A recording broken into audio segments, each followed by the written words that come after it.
Raríssimas, raríssimos e raríssimas, bom dia. René de Paula Júnior falando aqui no Radinho de Pilha, 16 de abril de 2024, terça-feira, gravando um pouco mais tarde por conta de algumas alterações e tumultos na nossa rotina caseira e também já avisando, acho que para alegria praticamente de todo mundo, que esse vai ser um episódio um pouco mais curto. O de ontem também foi mais curto e foi um sucesso estrondoso, os números foram 3, 4, 5 vezes maiores que o normal, mas eu acho que não foi por causa da duração, mas é porque o título mencionava Jesus.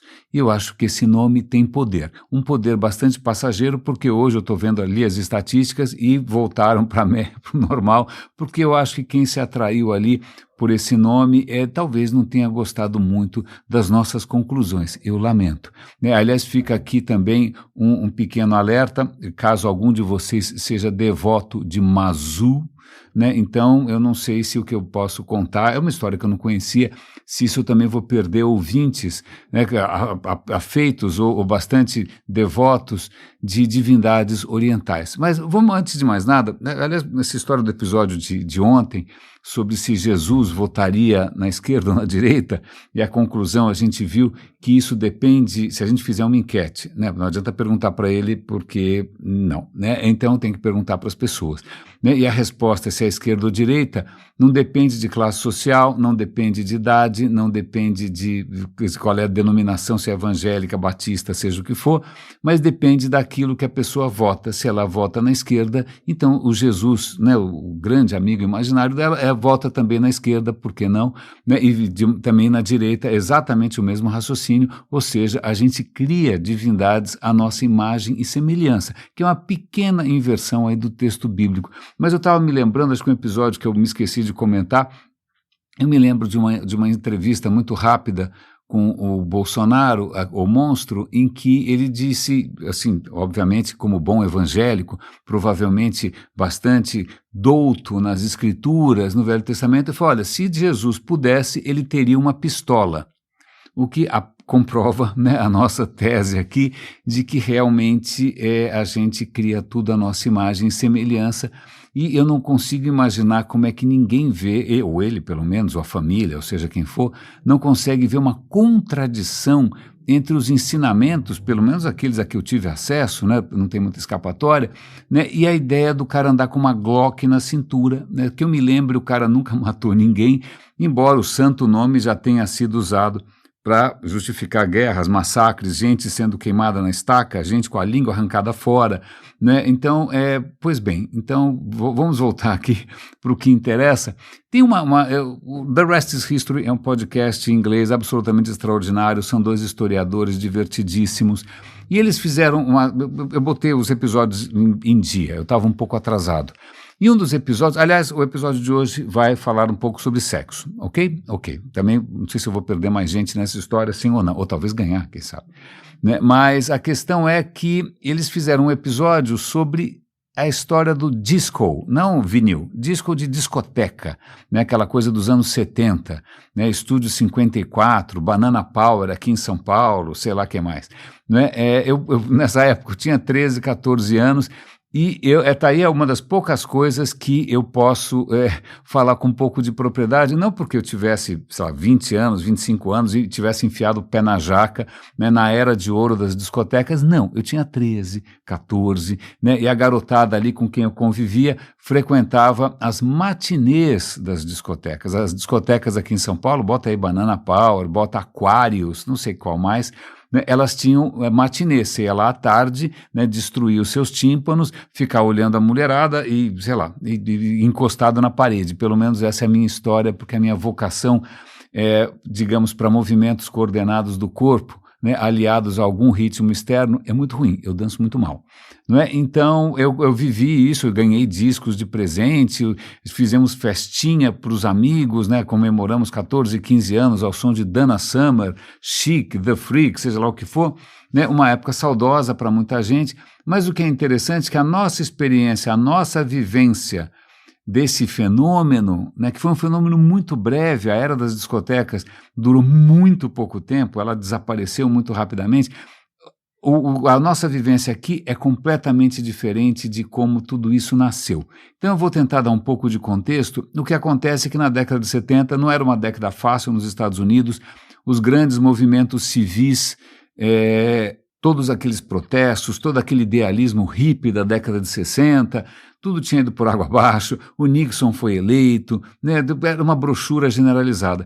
E o que acontece é que surge em Nova York, agora eu não me lembro se foi no Brooklyn ou não, começam a surgir festas, né, muito, digamos assim, hedonistas, né, com muita alegria, com muito desbunde, né, e isso acaba pegando, pega fogo essa história, sobretudo na comunidade LGBT, é um fenômeno essencialmente gay, né, e isso, bom, em pouquíssimo tempo você tem várias casas noturnas, no começo um pouco discretas, um pouco secretas, né, de novo, normalmente com muito sexo, muita droga, etc. e tal. A droga da vez não era mais maconha, imagina, a droga era cocaína, né? O governo americano nessa época tinha dado uma leve relaxada, falou, eu não vou pegar mais no pé de quem fuma maconha, dane-se, então deixa entrar droga.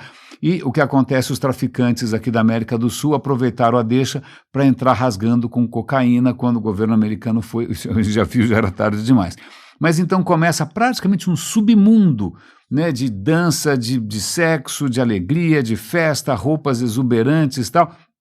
Isso acaba crescendo muito rapidamente, e aí você começa a ter música especialmente produzida para esse tipo de ambiente. São músicas completamente novas, porque veja, rock and roll, você tem uns malucos na garagem tocando rock, tá valendo, né? Mas as músicas de disco, quando elas começam a realmente ganhar projeção, são superproduções, tem orquestra, tem efeitos especiais.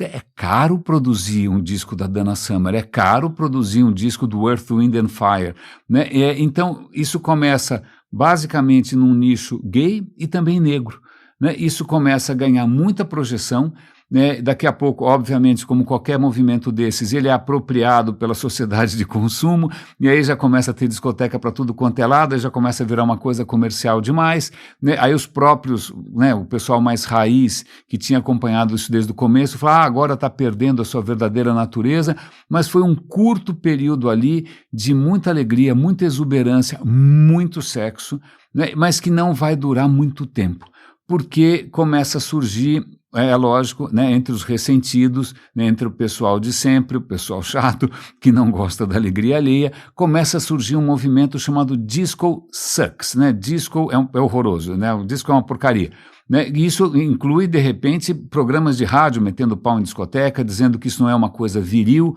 né, que é uma coisa que está faltando culhões, porque o que é bom mesmo é rock and roll, aquela coisa de macho, né, macho que é macho gosta de rock. E eu lembro do começo da minha adolescência, de alguns amiguinhos que de repente vinham de uma outra realidade, tirando o sarro que a gente que gostava de discoteca, porque isso era coisa de burguês. Isso era coisa de burguês, era uma coisa afeminada, porque quem é raiz, quem é roots, quem é pobre, quem é da perifa, né, quem é proletário, ou seja, que for qual é o termo usado na época, gosta de Deep Purple, né, que normalmente são homens brancos, né, aí tem uma coisa meio masculina, são todos cabeludões, suados, tem aquele lance de segurar a guitarra como se fosse um pinto duro, como se fosse um falo gigantesco, né, uma coisa meio fálica do rock and roll, porque disco, veja bem, não é uma coisa viril, isso está traindo, isso está minando a virilidade americana, isso é contra os valores da república. Em suma, começa um grande movimento, chega a ter uma manifestação, se eu não me engano ia ter um jogo, não sei se era de futebol americano, sei lá, deve ser uma coisa dessa nos Estados Unidos, acho que em Chicago inclusive, eu acho que foi isso, e de repente os caras falaram, olha, quem trouxer uns discos de discoteca aqui para a gente destruir, paga menos. Cara, lotou, dezenas de milhares de pessoas, fizeram uma pilha, explodiram, botaram fogo, foi um Deus nos acuda, destruíram o estádio, e aquela alegria de ver a discoteca acabar, porque aquilo era uma coisa degenerada. Então aqui não, aqui por enquanto a coisa virou como sempre uma coisa carnavalizada, um pouco festiva, né? Então eu nunca soube dessa história toda. Aliás, uma das coisas que chegou aqui foi aquele filme Saturday Night Fever, que é onde o John Travolta desponta dançando ali naquela pista iluminada. Mas veja, o próprio Saturday Night Fever tem uma história interessante porque ele se baseia numa reportagem que é provavelmente fictícia de um cara que foi mostrar como que esse movimento disco ele estava se refletindo, né, nas classes mais baixas, imigrantes dos Estados Unidos. Então acho que ele vai para o Brooklyn, ou acho que para o Bronx, se eu não me engano, e ele vai ver que estão nascendo discotecas que não estão necessariamente associadas a nada gay, mas sim a jovens pobres de imigrantes italianos, imigrantes irlandeses, do leste europeu, que é justamente a história do Saturday Night Fever, que tem muita violência, inclusive, muita pobreza, mas o que tem em comum é escapismo, né? Era uma sociedade tentando, de novo, escapar de uma situação irrespirável através da música, através do sexo, através da alegria, mas, de novo, como eu disse para vocês, isso é absolutamente massacrado, porque era visto como uma coisa não muito viril. Eu achei muito interessante essa história. Eu não tinha ideia dessa história toda. Né, eu era garoto, eu lembrava tinha umas histórias, o Estúdio 54 é uma loucura, né? Obviamente tinha muita cocaína já aqui no Brasil e tal, mas esse aspecto de ser uma coisa de nicho, de ser uma coisa minoritária, né, de ser um espaço de respiro de quem, né, normalmente é reprimido fora dali, seja por questões sexuais ou seja por questão também, inclusive étnica, né, são negros, são imigrantes. Isso eu achei extremamente interessante e eu vou rever aqui os discos do Chic, do seja lá quem for, né, Gloria Gaynor, com outros olhos, né?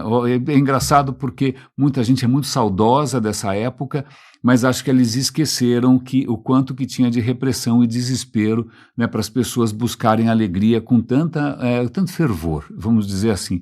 E mais ou menos nessa linha, já que a gente está falando de sexo e também do The Rest is History, eles começaram uma série de vários episódios sobre um personagem importantíssimo, eu sei que sobre o qual eu não sei muita coisa, para não dizer que eu não sei quase nada, né, que é Lord Byron. Lord Byron foi um poeta inglês que foi os Beatles da época. Ele praticamente a primeira celebridade pop, né, da história moderna. Ele tinha um culto, as mocinhas desmaiavam, uma coisa louca. Quando ele morreu foi um luto generalizado.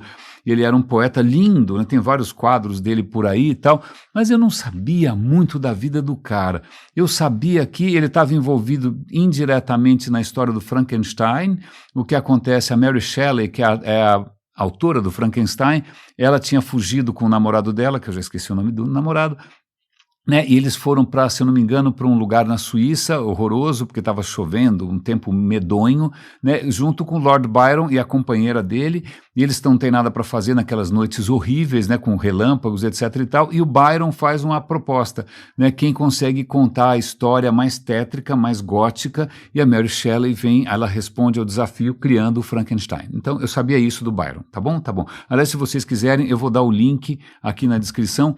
Eu trabalhei um tempo na HBO Brasil, e eu me lembro que a gente fazia programetes quando vinha algum filme extraordinário, e tinha um filme do Kenneth Branagh, que era um ator inglês, que ele dirigiu, inclusive, né, talvez isso explique porque ele aparece em várias cenas sensuais, sem camisa e saradão.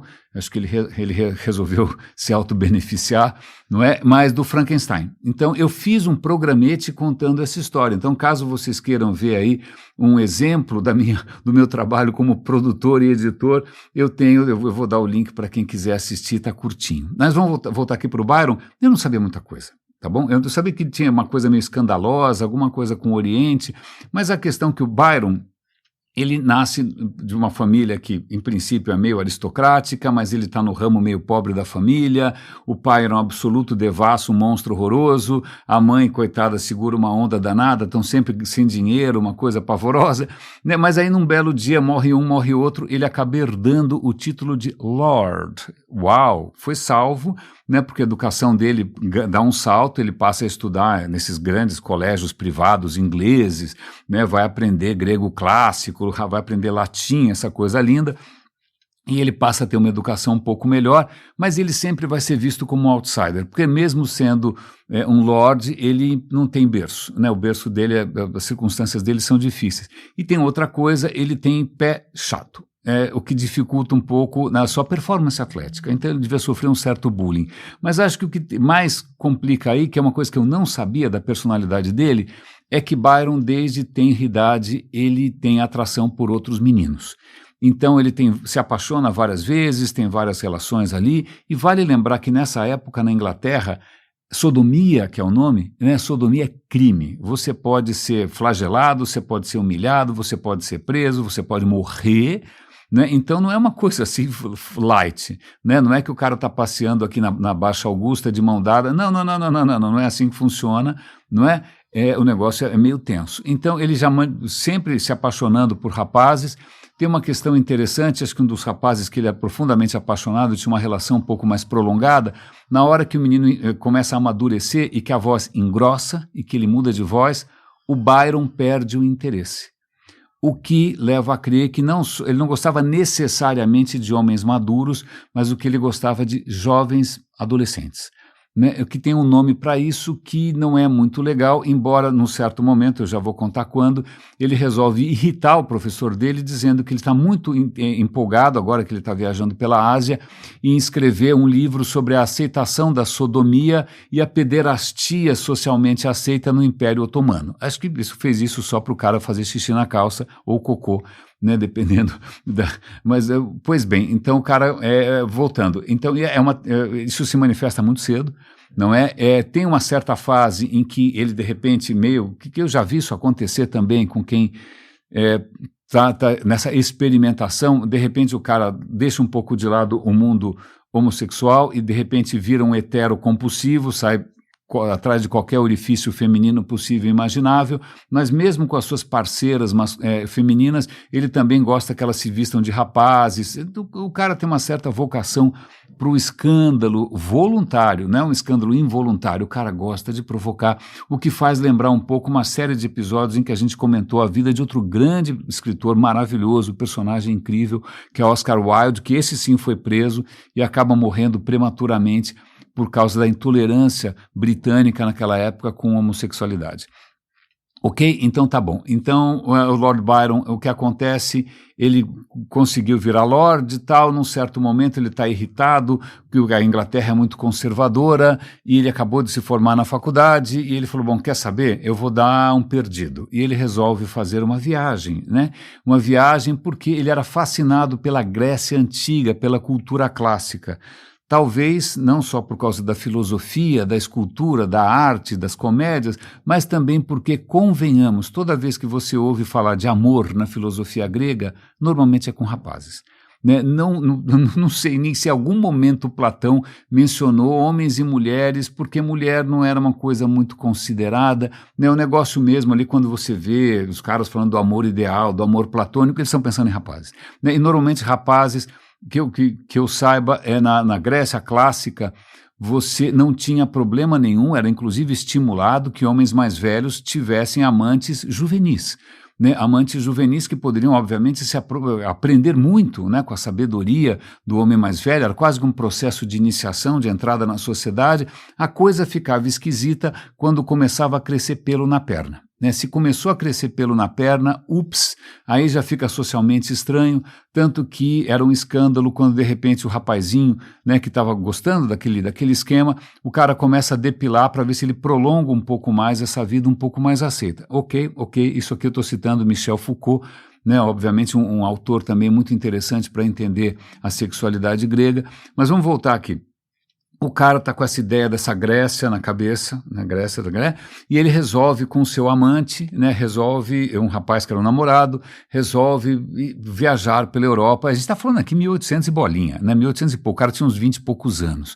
Né, e ele vai para lá, vai para cá, vai parar na Albânia, porque ele quer uma coisa bem raiz, e a Albânia fazia parte do Império Otomano, e é uma coisa bem raiz. Né, e aí parece que ali ele já começa a fazer grandes...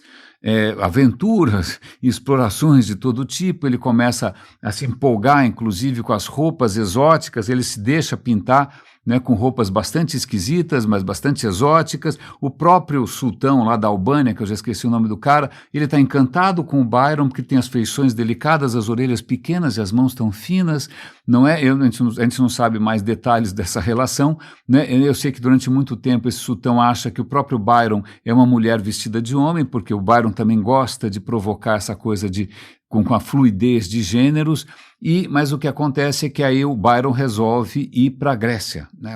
Vou para a Grécia, quero conhecer Atenas, né, da Atenas clássica. Quando ele chega lá, Atenas é uma derrubação.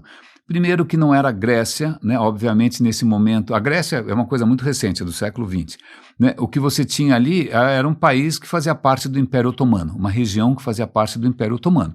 Então, quando ele chega lá, Atenas tinha 10 mil pessoas, estava super caída, cheia de soldado turco para lá e para cá, o próprio Partenon era uma guarnição militar, né, tava tudo, ele fica decepcionadíssimo, mas ele encontra uma distração, obviamente, que é com a facilidade com que ele encontra sexo. Certo, certo. Então o cara continua aprontando loucamente, né? E aí ele fica muito chocado com um outro, isso cruza com algumas histórias que a gente já comentou.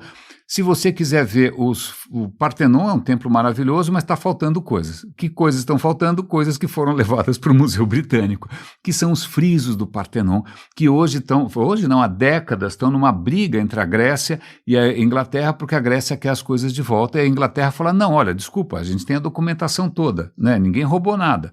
Né? A história é um pouco mais complicada. Você tinha um cara chamado Lord Elgin, que era o embaixador, o cônsul, sei lá o que, da Inglaterra em Constantinopla.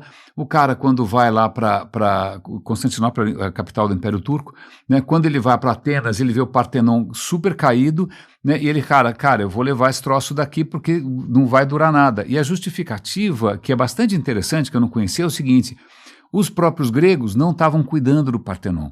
O Partenon já tinha explodido uma vez porque eles usaram o Partenon como no depósito de munição, né? E os austríacos deram um canhonaço, bum, explodiu o Partenon. Então ninguém cuidava do Partenon. Pior, os próprios turcos estavam pegando o mármore do Partenon, imagina, o mármore grego, aquelas esculturas fabulosas, para queimar e fazer cal. Olha, eu preciso de cal. Ah, pois não, eu vou pegar uma escultura grega e vou queimar. Porque para esses caras isso é paganismo. Eles não estão nem aí com a herança clássica. Eles são muçulmanos, certo? Então, puxa, se de repente ninguém tivesse feito nada, o Partenon ia virar cal. Simples assim. Então, Lord Elgin, meio que malandramente, suborna um, suborna outro, pega uma permissão e durante 10 anos ele vai retirando os frisos e mandando para o Museu Britânico. O nosso amigo Byron ficou horrorizado, ele acha que o cara, imagina, é um filisteu, onde já se viu fazer isso, né, escreve contra o cara, mas é curioso porque, bom, não adianta fazer nada, isso vai acabar voltando e tal. E aí o Byron, num certo momento, resolve ir para Constantinopla. Bom, em Constantinopla, realmente o cara se lambuzou, se esbaldou, ficou 9 meses em Constantinopla, né, comprovando a sua tese de que pederastia no Império Otomano, ou seja, relações com jovens rapazes era uma coisa perfeitamente normal, e o que o Byron está tentando colocar é que isso é tudo um relativismo cultural, isso é perfeitamente natural no Império Otomano, assim como é natural na Inglaterra, sei lá o quê, fumar cachimbo. Não é? Então, veja bem, vocês não podem me criticar, não tem nenhuma moralidade absoluta. Enquanto isso, o cara estava lá com roupas exuberantes, etc. Só que chega uma hora, depois de 9 meses, que a grana começa a acabar. A grana começa a acabar, os amigos dele que tinham ficado responsáveis por isso estão quase indo presos por causa das dívidas, e ele volta tristíssimo para a Inglaterra. E por que ele volta tristíssimo? Porque acabou a farra, né? Porque ele estava realmente florescendo, né? Desabrochando num ambiente em que para ele era tudo de bom. Todo mundo achava ele lindo, todo mundo achava ele charmoso. Só que ao longo dessa viagem, ele escreveu um poema, notoriamente um poema autobiográfico, longuíssimo, não é? E que quando ele volta para a Inglaterra, no começo ele não quer, eu não vou vender meu livro, isso é uma coisa burguesa, onde já se viu capitalista. Bom, na moral da história, a hora que ele imprime isso, ele vira uma celebridade instantânea, as mulheres piram, os homens suspiram, né? E aí ele tem uma vida realmente que é inédita, você não tem esse tipo de culto à celebridade, à personalidade naquela época, né? Infelizmente ele resolve de novo, né, lutar pela independência da Grécia, tentando restaurar a Grécia clássica, e ele vai lá tentar se misturar se engajar na luta pela independência grega, mas aí ele para numa ilha que é basicamente um charco, e ele pega uma febre miserável e morre. Então não é a maneira mais gloriosa, mas mesmo assim para os gregos o Byron é um herói, é alguém que se engajou na independência do que veio a ser a Grécia. Vale lembrar, não existia nunca um país chamado Grécia até a independência, havia povos que falavam grego, muitas vezes dominado pelos otomanos, seja lá por quem for, né? Então o Byron acaba morrendo. Esse episódio acaba aparecendo no videozinho que eu vou compartilhar com vocês. Raríssimos e raríssimos. Acho que eu só vou comentar essas duas histórias hoje, porque, de novo, a nossa rotina aqui está um pouquinho bagunçada. Amanhã eu devo ter mais informações. Eu vou falar depois da deusa Mazu, tá bom? Porque é uma história bastante interessante. Eu acho que eu vou reservar para amanhã. Eu não sabia nada a respeito. Raríssimos e raríssimos. Cuidem-se, por favor. Um grande abraço e até amanhã.